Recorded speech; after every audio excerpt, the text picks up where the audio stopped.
The fluorescent lights of the North Ward hummed with a sterile, hypnotic frequency, a sound that most nurses eventually tuned out, but one that Nyx Calder used as a metronome for her movements. It was 3:15 a.m., the hour of the wolf, when the hospital felt less like a place of healing and more like a waiting room for the inevitable. Nyx moved behind the nurse's station with a rhythmic, liquid efficiency, her hands dancing over vials of saline and morphine.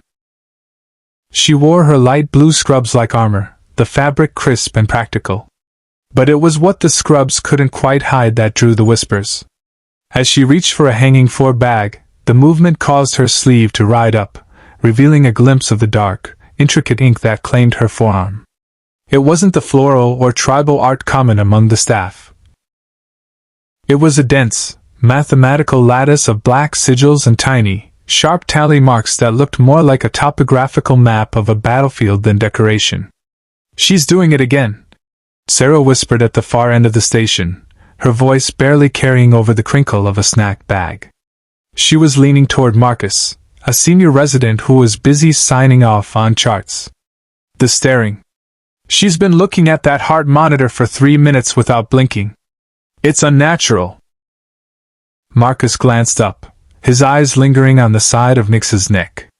A jagged line of stylized script climbed out from beneath her V-neck collar, tracing the line of her jaw like a shadow cast in permanent ink. "She's just thorough, Sarah.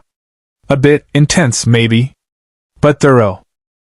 "She's a robot," Sarah countered, dropping her voice further.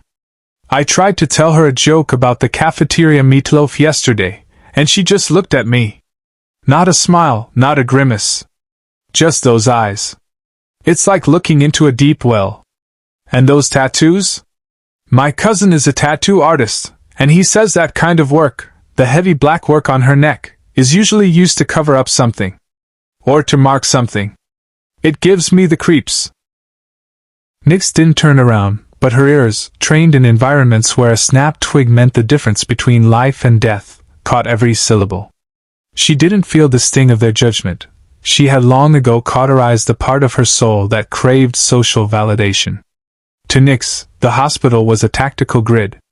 Room 402 was a post-op recovery. Room 405 was a potential respiratory failure. The hallway was a clear line of sight. She picked up a clear plastic organizer filled with medications, her grip firm yet precise. Her blonde hair was pulled back into a practical, messy ponytail, keeping the stray strands away from her face, a face that remained a mask of analytical calm. As she walked past the break room, the invisible sleeves of her past seemed to pulse against her skin. The tattoos weren't just art. They were her history, a record of every extraction, every hot zone, and every life she couldn't save during her years in the shadows of Tier 1 operations. "She's a robot," Sarah countered, dropping her voice further. "I tried to tell her a joke about the cafeteria meatloaf yesterday, and she just looked at me. Not a smile, not a grimace.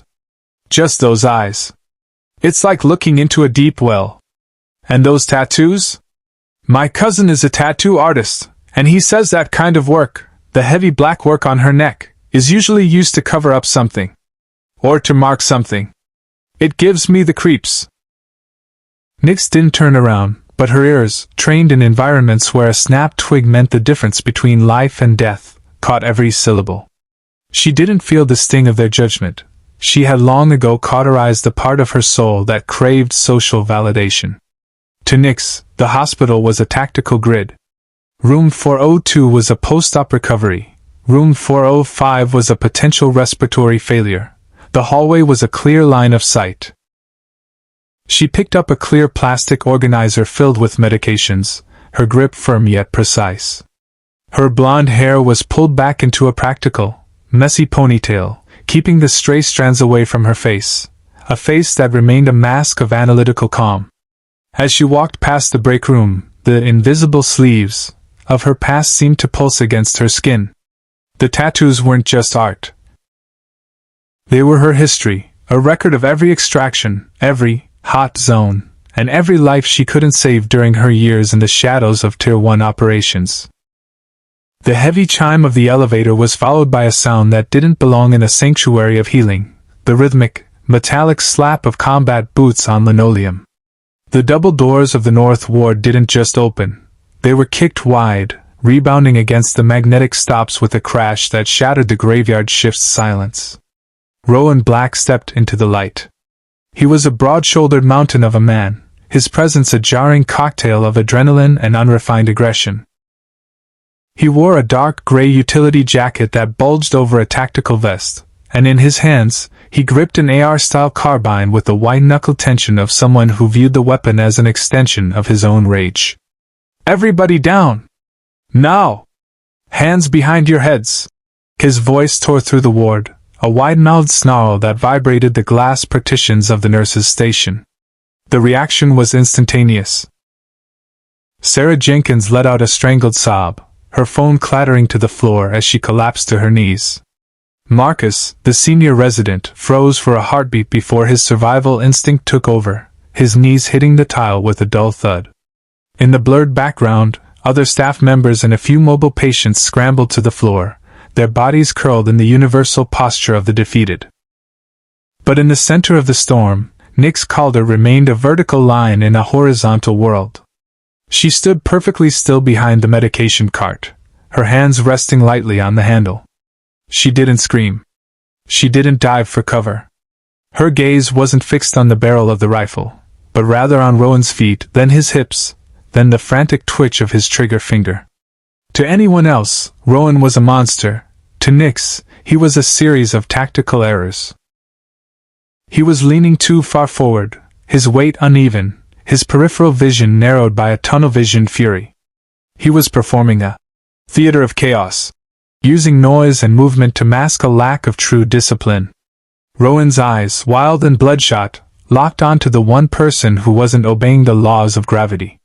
He pivoted the carbine, the red dot sight dancing across the front of Nyx's light blue scrubs until it rested over her heart. "I said get down, nurse!" He roared, closing the distance with heavy, predatory strides. "You deaf? Get on your knees before I put a hole in you." Nyx didn't move. Her side-eyed gaze remained cool, analytical, and utterly unnerving. The fluorescent light caught the ink on her neck, the black sigils that Sarah had called creepy now looked like ancient, predatory warnings. "The floor is dirty," Nyx said, her voice a low, level rasp that lacked even a tremor of fear. It was the sound of a woman who had stood in far worse places than a hospital hallway. Rowan skidded to a halt a few feet away, the muzzle of the rifle inches from her chest. He was used to the smell of fear, the sour sweat, the frantic breathing. But from Nyx, he caught only the scent of antiseptic and a stillness so profound it felt like a physical weight. He tilted his head, his snarl faltering for a fraction of a second as he looked past her blonde ponytail to the dark script climbing her jawline. Behind her, Marcus hissed through gritted teeth. "Nyx, for God's sake, just do what he says!" But Nyx wasn't listening to Marcus. She was listening to the sound of Rowan's breathing, heavy, ragged, and inefficient. She saw the way his grip on the rifle was too tense, his forearms already beginning to pump with premature fatigue. He was a man playing at war, and he had no idea he had just cornered himself in a cage with a specialist who had forgotten more about violence than he would ever learn.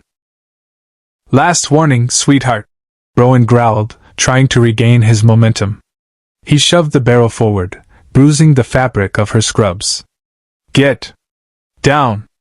Nyx shifted her weight, almost imperceptibly, to the balls of her feet.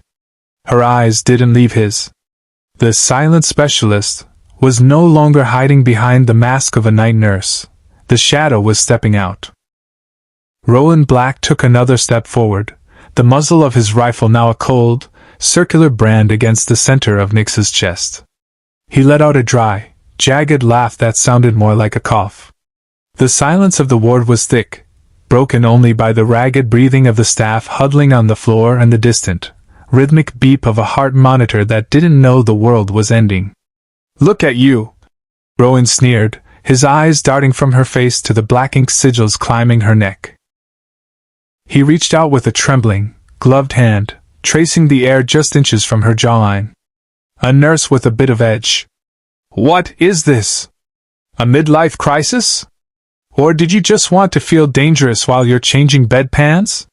He turned his head slightly, shouting over his shoulder to the terrified staff on the floor. Hey! Did you see your girl? She thinks some ink makes her tough. She thinks she's a warrior because she spent a few $100 at a shop in a strip mall. He looked back at Nyx, his snarl deepening. I've seen girls like you before. You get a little script on your neck to hide the fact that you're nothing but a servant. These aren't tattoos, sweetheart. They're a cry for help.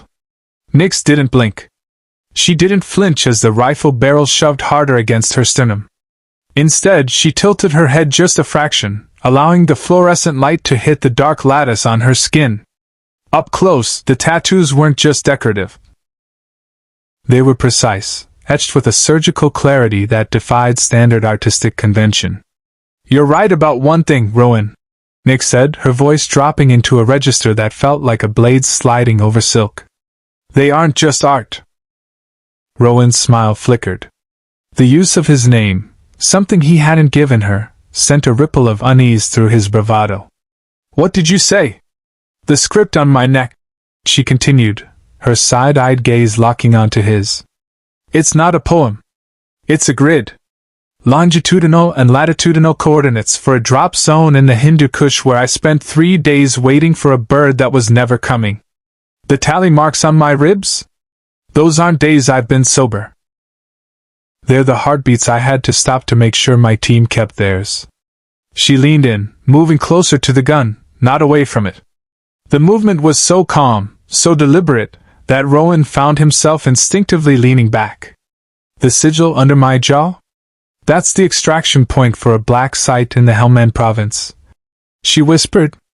I've survived 17 unsurvivable extractions, Rowan. I bled out on 3 different continents, and stitched myself back together in the dark. These aren't pretty pictures. They're the map of a life you aren't equipped to understand. Rowan's grip on the AR-15 shifted. The confidence that had been fueled by adrenaline was beginning to leak out of him, replaced by the dawning realization that the woman in front of him wasn't looking at a gunman, she was looking at a target. He saw the way her fingers were positioned near her medical bag, not in a gesture of surrender, but in a tactical, ready stance. You're lying, Rowan hissed, though the volume of his voice had dropped. You're just a night nurse. I am a nurse, Nyx replied, her eyes turning as hard as flint. Which means I know exactly where the femoral artery is.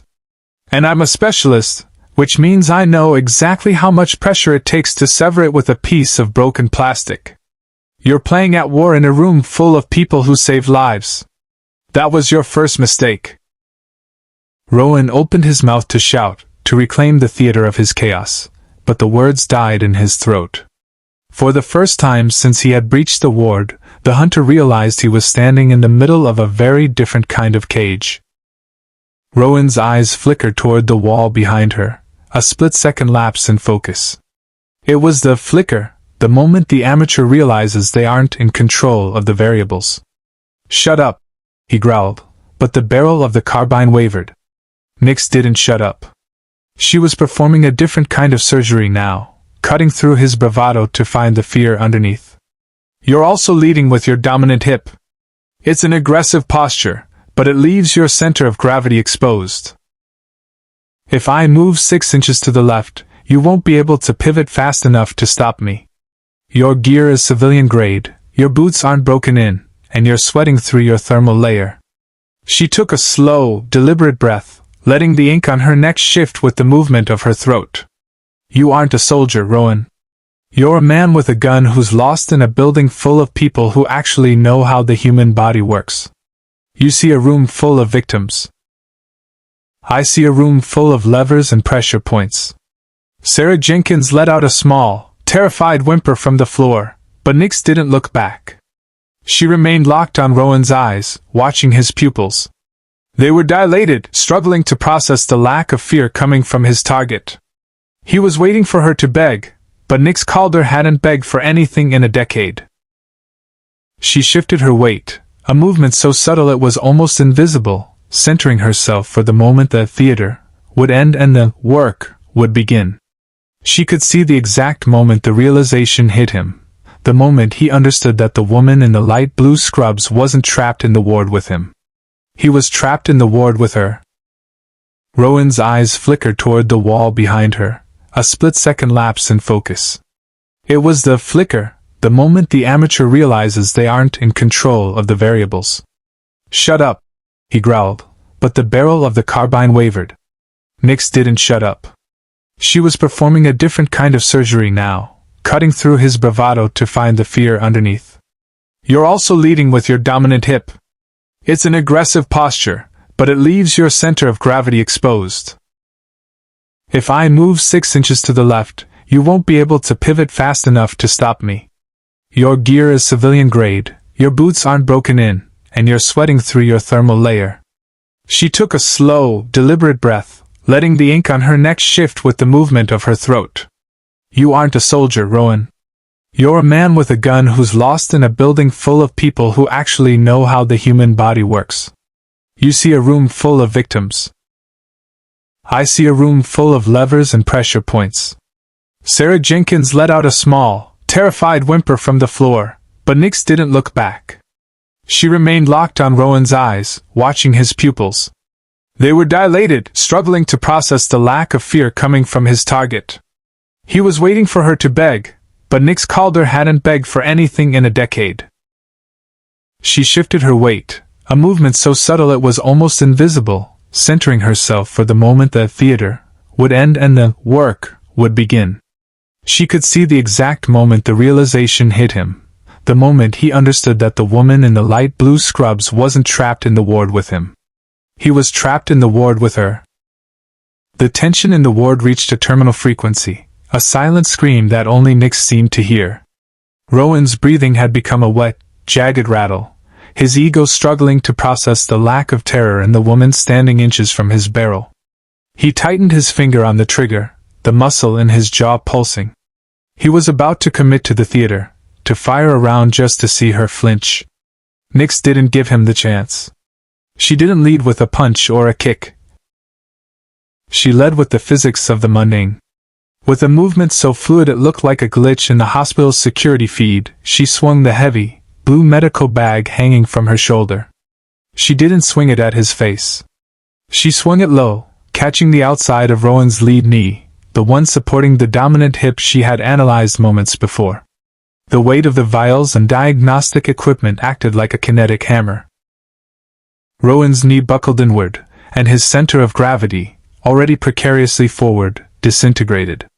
As he stumbled, his rifle barked once, the round burying itself harmlessly into the industrial carpet.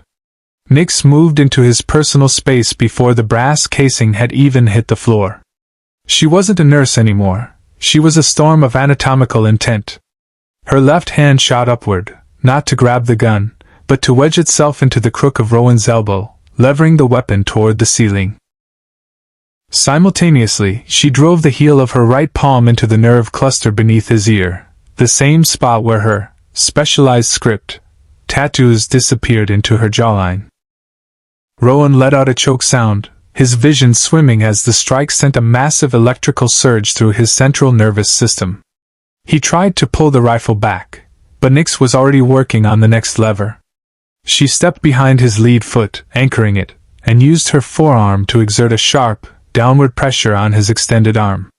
The AR-15 clattered to the floor, useless, as Rowan's body followed the path of least resistance. Nyx didn't stop.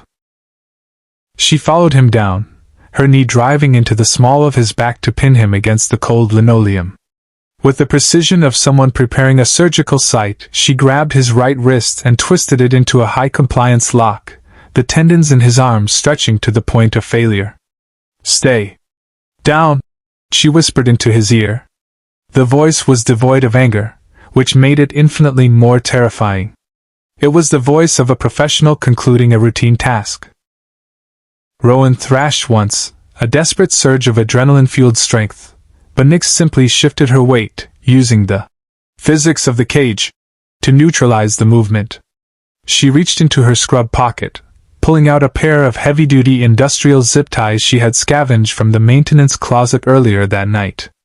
On the floor, Sarah and Marcus stared in stunned silence, their mouths agape. They weren't looking at the invisible night nurse they had mocked for her coldness. They were looking at a ghost who had reclaimed her skin, a specialist who had just dismantled a gunman with a bag of medicine and 30 seconds of lethal geometry. Nyx tightened the ties until they bit into Rowan's skin, then she stood up, her breathing not even elevated.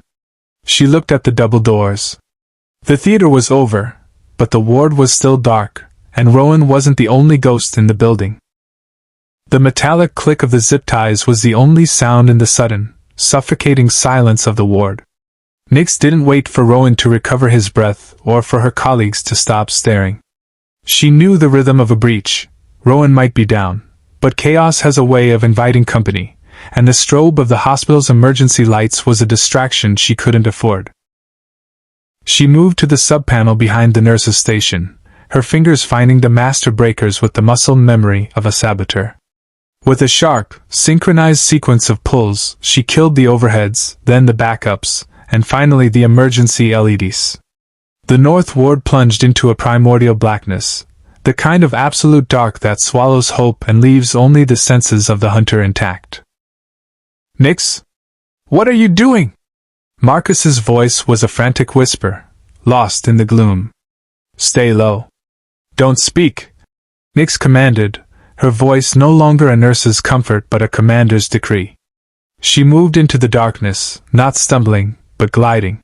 This was her element, the void where she had spent months during her seer training, learning to turn a lack of vision into a tactical advantage. To Nyx, the ward was no longer a hallway. It was a series of acoustic signatures and thermal choke points.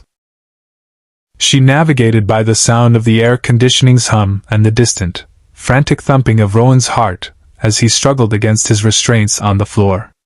She knew Rowan wasn't alone. She had heard the ghost of a second set of footsteps near the service entrance earlier, a shadow partner he hadn't announced. She needed the dark to make the two of them feel as small as they had tried to make her patients. Using the invisible sleeves of her past, she reached into her tactical mental reserves. She wasn't just hiding, she was stalking. She moved to the supply closet, her hands finding a roll of surgical tape and a canister of pressurized CO2. She didn't need a gun to dominate the space. In the dark, the person who understands the terrain owns the souls of those who don't. A door creaked at the far end of the hall. A flashlight beam cut through the dark, a frantic, shaky needle of light searching for the source of the silence. It was the partner, shorter, leaner, and clearly panicked by the sudden loss of power. Nyx watched the beam from the shadows of a linen cart. She breathed through her nose, slow and shallow, her heart rate a steady 60 beats per minute. She watched the way the light bounced off the walls, revealing the man's position long before he reached her. He was leading with the light, a rookie mistake. He was essentially drawing a map to his own chest. She didn't engage yet. She let him pass, the air of his movement brushing against her scrubs. She was the ghost in the machine, the specialist who had survived the dark of the Hindu Kush and the salt spray of redacted coastlines. To the man with the flashlight, the ward was a nightmare. To Nyx, it was home. The darkness of the ward was not an absence of light to Nyx. It was a canvas of chemical and tactical possibilities. While the second gunman's flashlight beam scanned the far end of the hallway, Nyx slipped into the shadows of the utility room. The air here was thick with the scent of industrial-grade cleaners and sterile supplies, the mundane tools of a nurse that, in the hands of a specialist, were the components of a laboratory. She didn't need a firearm to equalize the odds. She needed a catalyst. Moving by touch, her fingers navigated the shelves with practiced ease. She bypassed the standard detergents and went straight for the concentrated pharmaceutical ethanol and the gallon-sized jugs of industrial ammonia used for deep-cleaning surgical suites. To a civilian, these were just fluids. To Nyx, they were the ingredients for a localized respiratory incapacitant. She took a plastic wash basin from a stack and combined the liquids with the precision of a chemist, her internal clock counting the seconds as the chemical reaction began to evolve. She knew the exact concentration required to irritate the mucous membranes and trigger an involuntary cough reflex without causing permanent pulmonary damage. She wasn't here to execute, she was here to disable. Next, she grabbed a handful of surgical masks, soaking them in a neutralizing saline solution to create improvised filters for her and the cowering staff. She moved back into the hallway, a ghost in blue scrubs, and distributed the damp masks to Marcus and Sarah. "Put these on. Breathe through your nose," she whispered, her voice a low vibration that commanded absolute obedience. The second gunman was closing in, his flashlight beam growing more frantic as he realized Rowan wasn't answering the radio. He was breathing heavily, his chest heaving, the perfect physiological state for what Nyx had prepared. Nyx positioned the chemical mixture near the intake of the ward's localized ventilation unit. She used a pressurized canister of medical air to atomize the solution, sending a fine, invisible mist creeping down the corridor toward the approaching light. The effect was instantaneous. The man with the flashlight suddenly stopped, his silhouette jerking as he let out a sharp, ragged wheeze. He tried to stifle a cough, but the ammonia-ethanol vapor hit his lungs like a swarm of needles. His eyes began to water uncontrollably, his vision blurring as the chemical irritant did its work. I can't breathe," he gasped, dropping the flashlight. The beam rolled across the floor, illuminating his boots as they stumbled in a blind, panicked retreat. Nyx didn't wait for him to recover. She stepped out from the shadows, her movement calibrated and lethal. While the man was occupied with the involuntary spasms of his own respiratory system, Nyx moved into his blind spot. She didn't use a weapon, she used the specialized combat knowledge etched into her skin. She caught his trailing arm, twisting it into a high-tension joint lock that sent him to his knees beside his fallen partner. With 2 quick, rhythmic movements, she secured his wrists with a second set of industrial zip ties. The theater of chaos had been dismantled by a woman who understood that in a hospital, chemistry was just another form of combat. The ward fell silent again, save for the rhythmic sobbing of the gunmen struggling for air. Nyx stood over them, her expression as unreadable as the sigils on her neck. She checked the seal on her own mask, then turned her gaze toward the exit. The intruders were neutralized, but the sanctuary of the hospital was still broken, and the transformation of Nyx Calder was nearly complete. Rowan Black was no longer a man, he was a heap of trembling, biological failures. The chemical mist had stripped away the last of his bravado, leaving him curled on the linoleum in a pathetic, fetal ball. His lungs burned with the sharp, clinical sting of the ammonia-ethanol vapor, and his eyes, once wide with the fire of unearned rage, were now squeezed shut, leaking tears that washed away the grit of his civilian tactical persona. Nyx stood over him, the silence of the darkened ward punctuated only by his ragged, wet gasping. She didn't look triumphant. She didn't look angry. She looked like a technician who had just finished a particularly tedious repair. The theater of his aggression, the AR-15, the shouting, the tactical vest, had been a house of cards, and Nyx had simply blown on it with the cold breath of experience. "Look at me, Rowan," she said. Her voice wasn't loud, but it cut through his panic like a scalpel. Rowan managed to crack one eye open. The sight of her was more terrifying than the darkness. In the dim, ambient glow of a distant exit sign, the tattoos on Nyx's neck seemed to pulse, the black sigils looking like a predator's stripes. He saw the way she held herself, not a muscle out of place, her breathing as steady as a resting heartbeat. She was the absolute master of the space he had tried to conquer. I just wanted," he wheezed, the words catching on the chemical fire in his throat. "It doesn't matter what you wanted," Nyx interrupted. She reached down, picking up the AR-15 he had dropped. She cleared the chamber with a crisp, practiced clack slide, the sound of professional competence echoing through the hallway.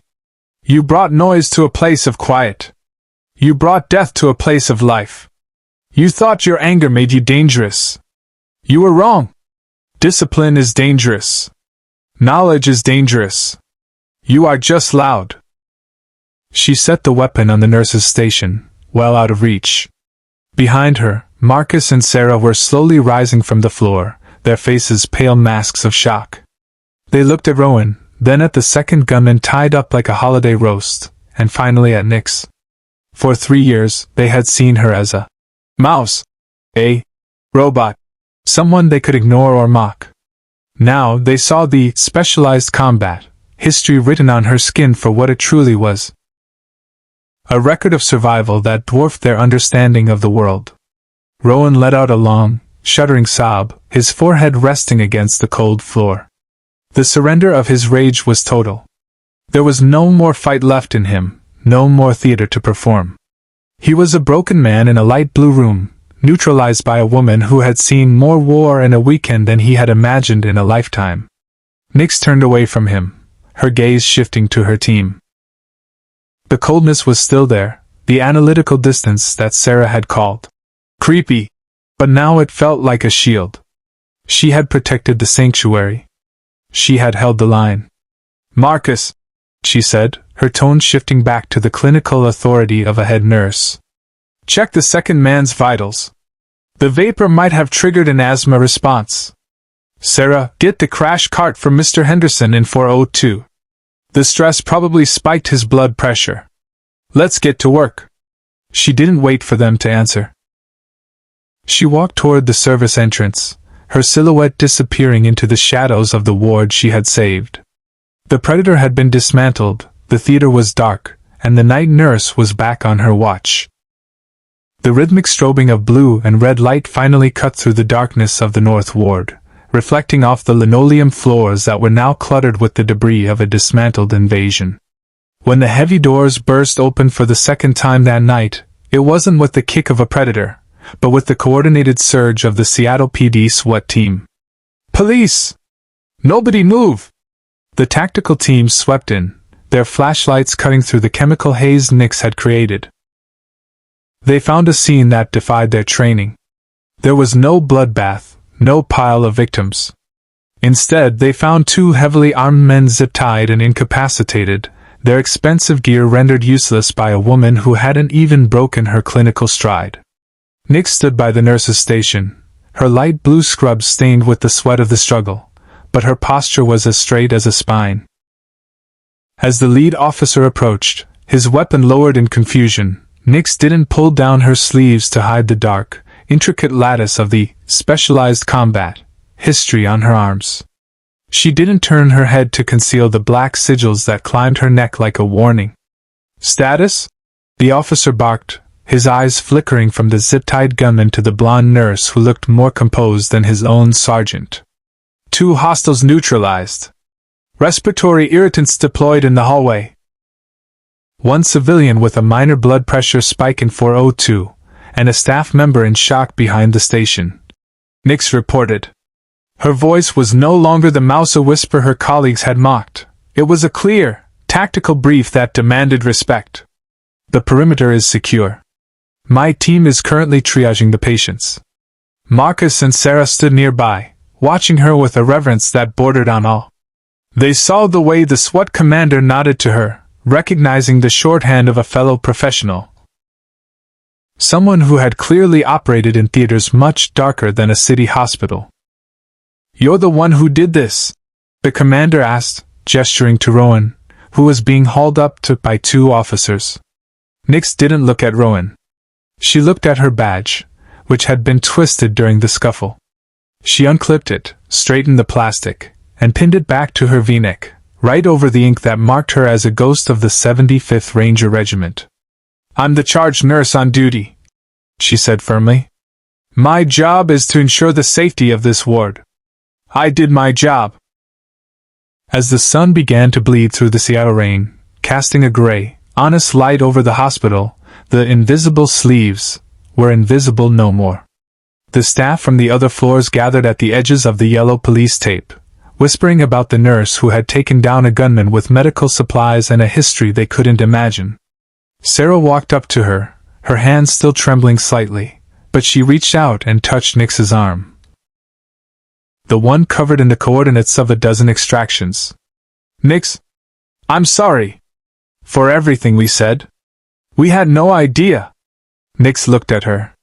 For the first time, the coldness in her eyes softened, replaced by the weary but steady warmth of a leader who had finally come home. She didn't need to be a ghost anymore. The specialist had done her work, but the nurse still had a shift to finish.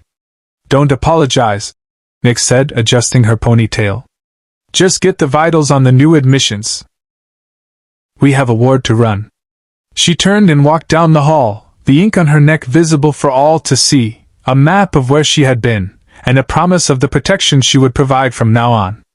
The night watch was over, but for Nyx Calder, the true mission was just beginning.